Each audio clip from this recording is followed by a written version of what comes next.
할렐루야. 주님의 귀한 또 날에 또 우리 교회에 모였습니다. 하나님께서 오늘 우리에게 말씀하시고 또 그 말씀이 우리 가운데에 깨달아지는 또 하나님 아버지의 마음을 알 수 있는 그런 시간 되어지기를 간절히 바랍니다. 저는 여러분 인터넷 서점에 왜 핸드폰이나 뭐 노트북으로 자주 들어갈 수 있잖아요. 제가 가끔 이렇게 인터넷 서점에 들어갑니다. 들어가서 새로운 책이 무엇이 나왔나 제가 가끔 이렇게 보는 편인데요. 보게 되면 굉장히 많은 책들이 이렇게 나오는 것을 볼 수가 있습니다. 또 여러분 그런 사이트에 딱 들어가면 제일 먼저 딱 뜨는 책의 목록들이 있는데 그 책의 목록들은 베스트셀러들이 가장 먼저 쫙쫙쫙 이렇게 뜨잖아요.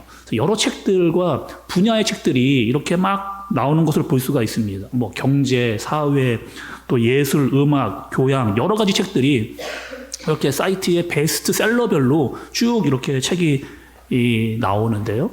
또 그 책 중에서 제가 가만히 보니까 빠지지 않는 책이 꼭 있습니다. 그러니까 이 책은 그 베스트셀러 책들을 볼 때 꼭 한 번씩 걸리는 그런 책들이 있어요. 여러분 어떤 책일까요? 그 책은요 이런 책입니다.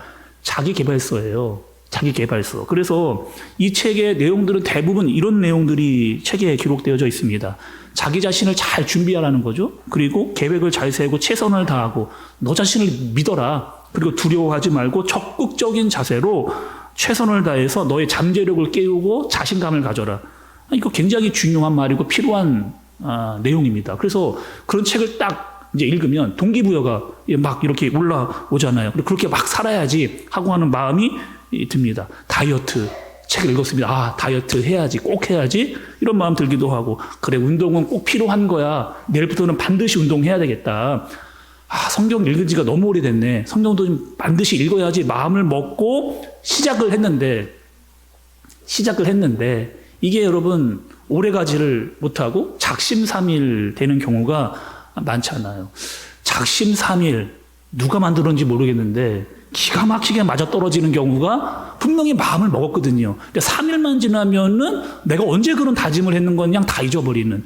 요즘에 여러분 작심 3일도 안 간답니다. 요즘에는요 작심 1일 딱 그날 분명히 다짐했는데 저녁 때 되면은 다 잊어버리고 원래대로 돌아와 있는 내 모습 보면서 나 왜 이럴까? 왜 그것도 제대로 못할까라고 하는 자책 이런 마음이 우리 마음 가운데 많이 든다는 거죠.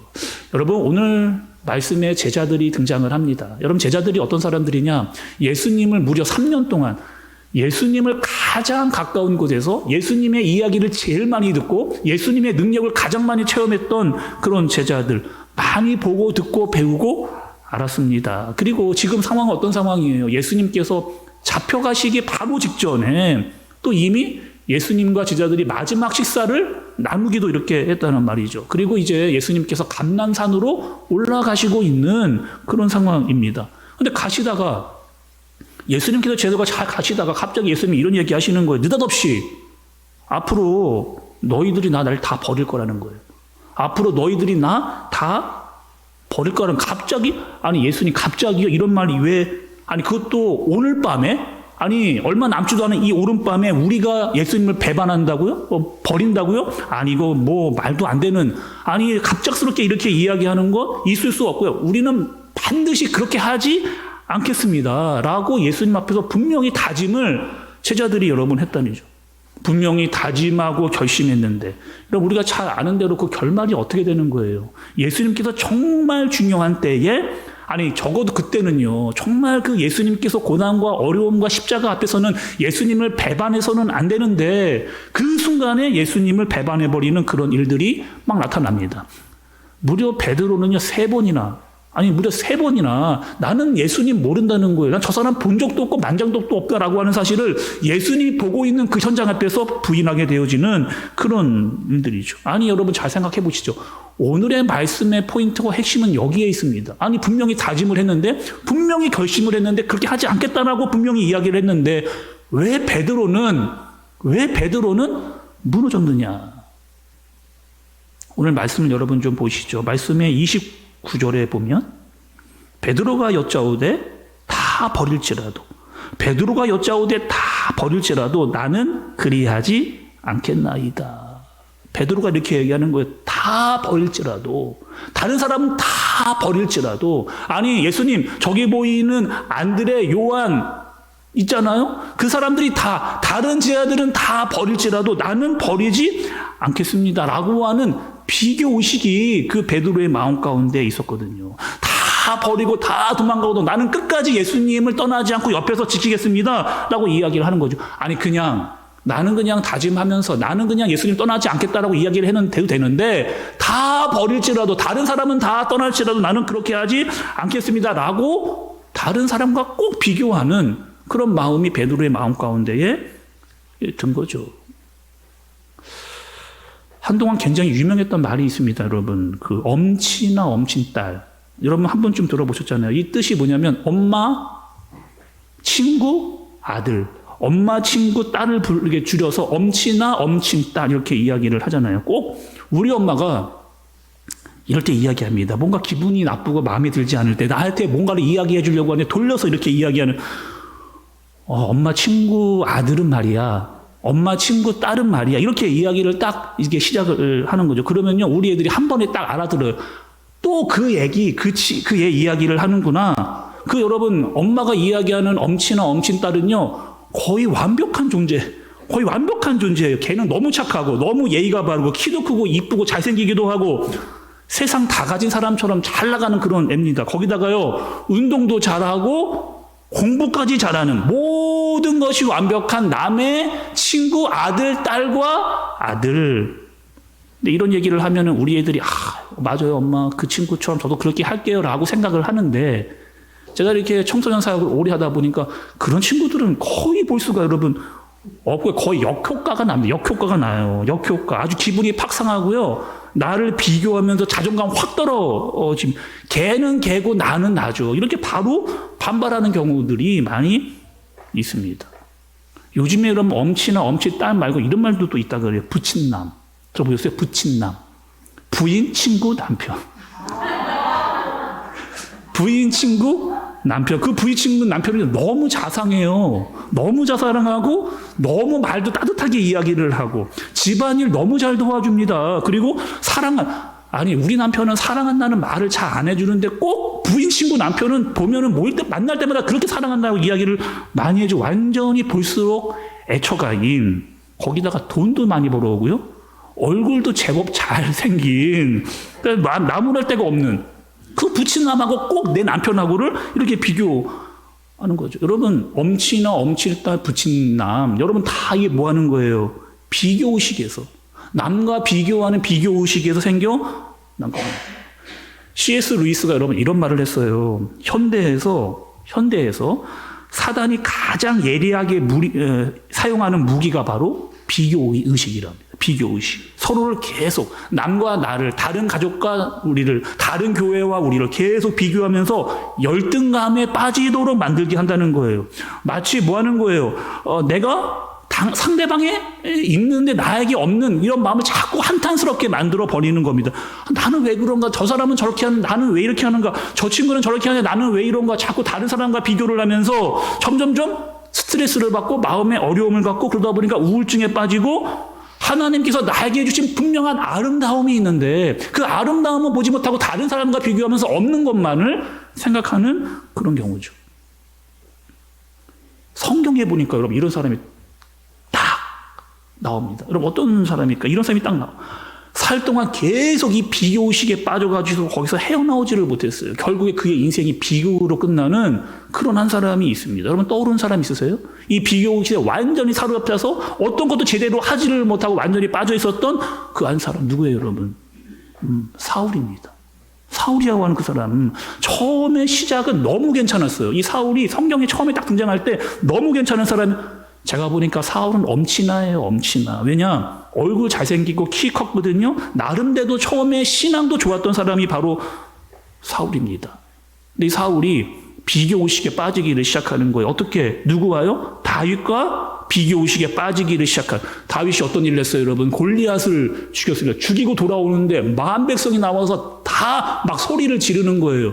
다윗은 만만이다. 그리고 사울은 천천이다. 이 얘기를 사울이 듣고 나니까 견딜 수 없는 이 분노가 안에서 올라오는 거죠. 그리고 이 분노와 함께 자존감이 상하는, 열등감에 빠지는, 그래서 어떻게 하는 거예요?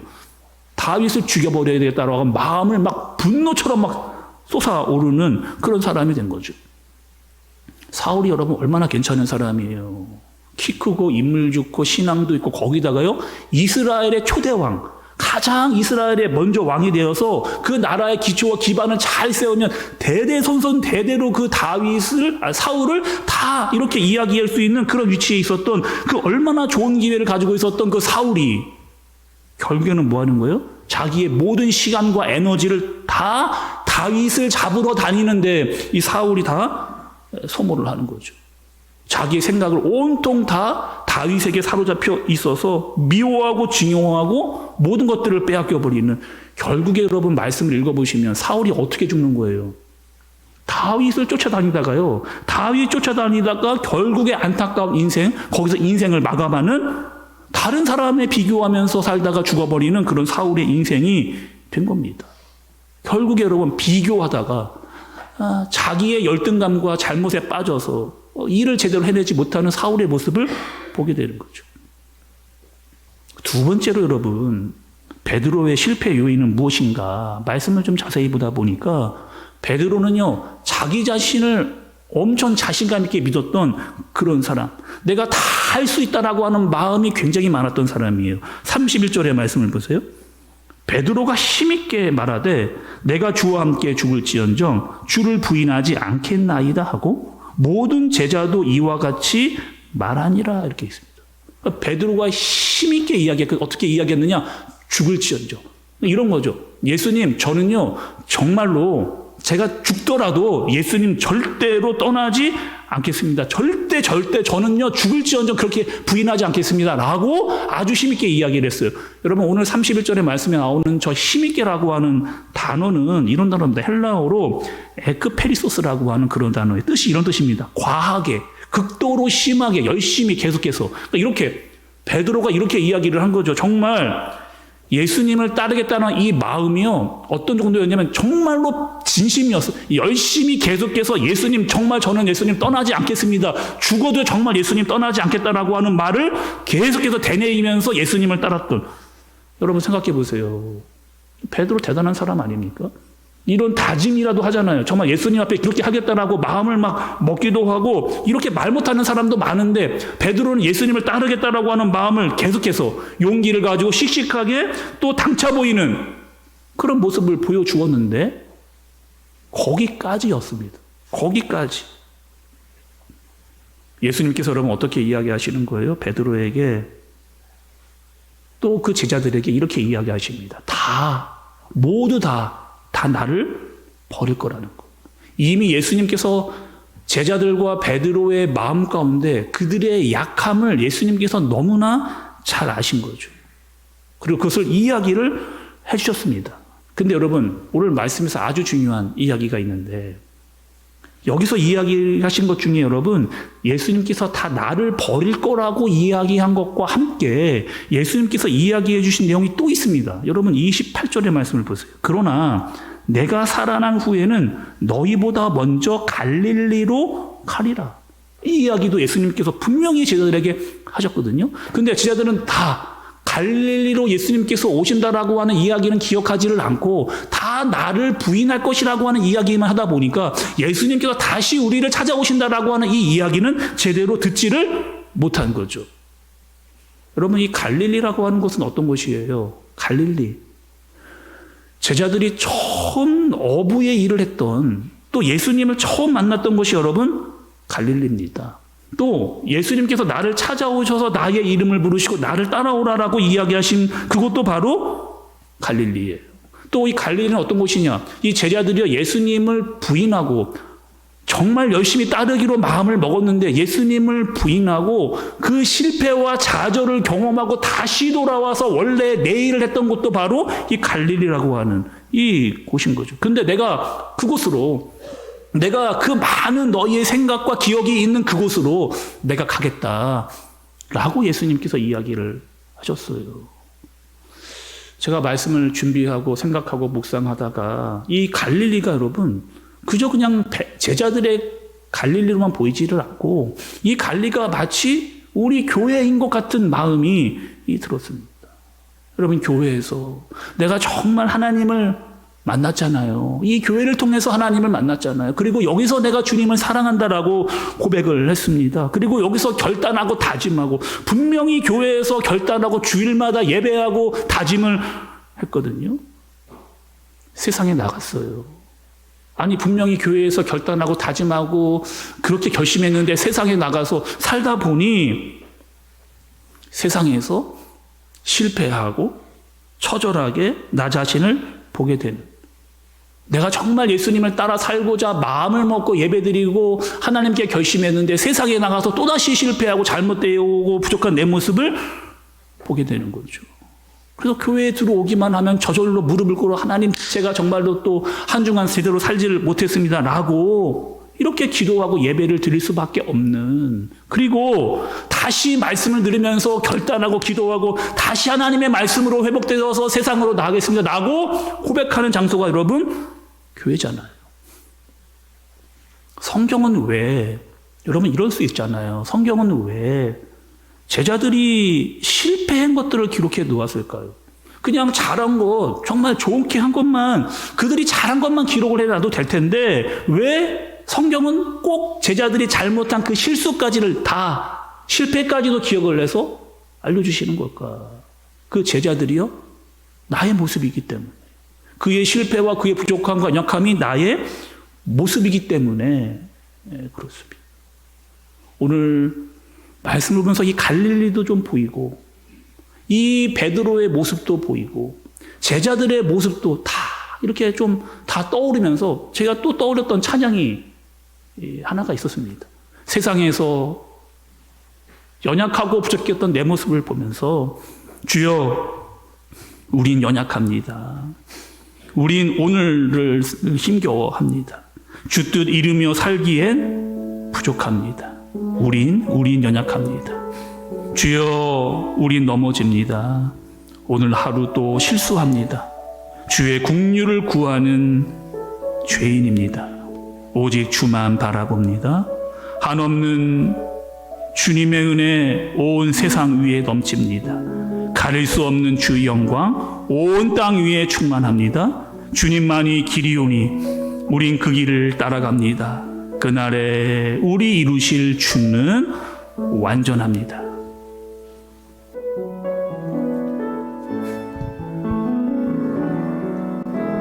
주여 우린 연약합니다.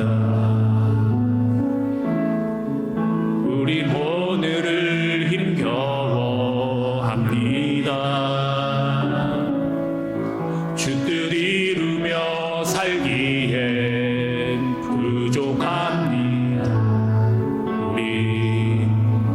우린 연약합니다. 주여 우리 넘어집니다. 주여 우리 넘어집니다. 오늘 하루 또 실수합니다. 주의 긍휼을 구하는 죄인입니다. 우린 주만 바라봅니다. 한없는 주님의 은혜 온 세상 위에 넘칩니다. 가릴 수 없는 주 영광 온 땅 위에 충만합니다.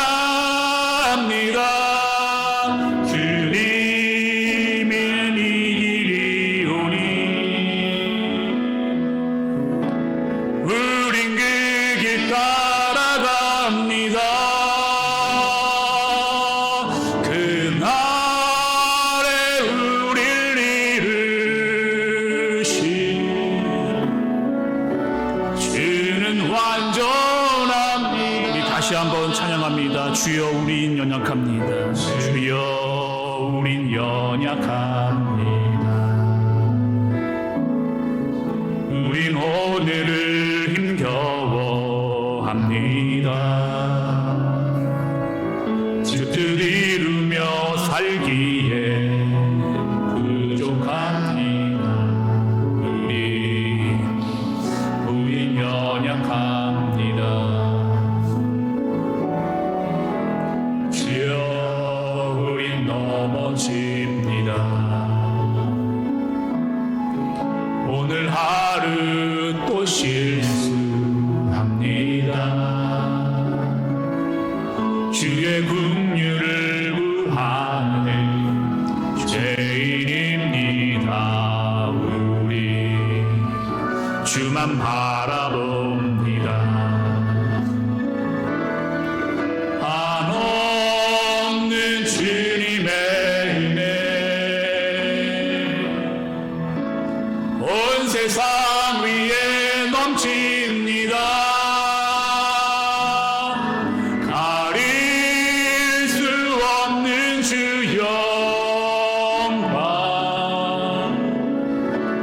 온 땅 위에 충만합니다. 주님만 이기리오니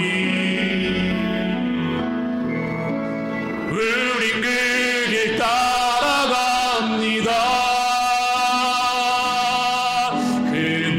그날에 우릴 이루시 주는 완전합니다. 한없는 주님의 은혜 한없는 주님의 은혜 온 세상 위에 넘칩니다. 가릴 수 없는 주 영광 온 땅 위에 충만합니다. 주님만 이기리오니 우린 그 길 따라갑니다. 그날에 우릴 이루시 주는 완전합니다. 여러분, 사도 바울은 이렇게 고백했습니다. 빌립보서 4장 13절에서 내게 능력 주시는 자 안에서 내가 모든 것을 할 수 있느니라.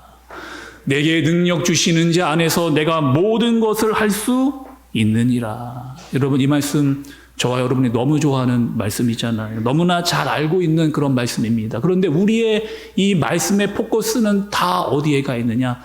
내가에 가 있어요. 내가 모든 것을 할 수 있느니라. 내가 모든 것을 할 수 있느니라. 여기에 포커스가 막혀져 있는데 바울이 이야기하고자 하는 진짜 의도는 앞에 있습니다. 내게 능력 주시는 자 안에서, 능력 주시는 자 안에서 내가 할 수 있다라고 하는 그 고백을 바울이 이렇게 했고 우리가 그렇게 하기를 바랬던 거죠. 오늘 여러분 말씀을 들으시면서 내 힘, 내 노력, 내 의지, 내 결단으로 다 내가 할 수 있을 것 같았는데, 내가 절대로 예수님 포기하지 않고 끝까지 따라갈 수 있었을 것 같았는데, 또 여러분 세상은 이렇게 이야기합니다. 너 자신감 갖고 끝까지 노력하고 계획을 잘 세우면 너 충분히 다 할 수 있어 라고 말하는 것을 여러분 자기계발서가 이야기하는 거예요. 그럼 우리는 다르죠. 왜 다릅니까 여러분? 때로는 실수도 하고 때로는 잘못하기도 하고, 마치 탕자가 아버지의 집을 떠나서 자기의 한계와 부족함을 깨닫고 다시 돌아와 아버지의 마음을 알았던 그 탕자의 마음이 바로 우리의 마음이거든요. 주님이 아니면 나는 살아갈 수 없습니다.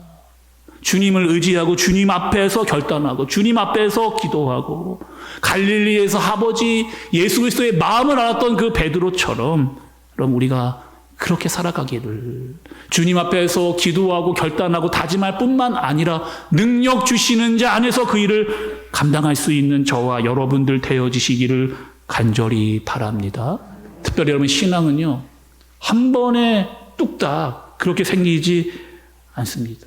많은 과정을 통해서 때로는 실수도 하고 잘못도 하지만 여전히 다시 일으켜 세워서 하나님의 아버지의 마음을 알게 하시고 그 길을 걸어갈 수 있도록 하시는 그 주님의 마음과 뜻을 알 수 있는 저와 여러분들 되어지시길 예수님의 이름으로 축복합니다. 우리 시간 들은 말씀 기억하면서 다시 한번 여러분 기도하도록 하겠습니다. 하나님, 제가 예배 시간에 많은 결심과 다짐을 했습니다. 주님을 따라가겠다고, 주님 놓치지 않겠다고, 주님과 멀어지지 않겠다라고 고백하고 결단했습니다. 근데 세상에 나가기만 하면 자꾸 무너지고 실수하고 잘못한 내 모습, 주님 부끄러운 내 모습입니다. 솔직히 다른 사람의 눈치가 보였기 때문에 내가 예수 믿는 것 때문에 세상에서 불이익을 당할까 봐 그렇게 살지 못하는 내 모습 때문에 말하지 않고 살았던 내 모습, 그리고 교회에 와서는 오히려 큰 소리를 치며 내가 할 수 있을 것 같았던 내 자신감을 내보였을 때도 있습니다. 주님, 이 시간 다시 교회에 나와 나의 연약함, 부족함을 주님께 고백합니다. 주님, 저를 불쌍히 여겨 주옵소서. 내가 내 힘으로, 내 실력으로, 내 의지로 살지 않게 해주시고 능력 주시는 자 안에서 그분과 함께 이 땅을 살아가도록 주님이여 인도하여 주옵소서. 내게 맡기신 일과 학업과 사역, 그 모든 직분 다 주님 안에서 능력 주시는 자 안에서 감당할 수 있는 내가 되어지도록 인도하여 주옵소서. 우리 함께 마음을 모아서 기도하도록 하겠습니다.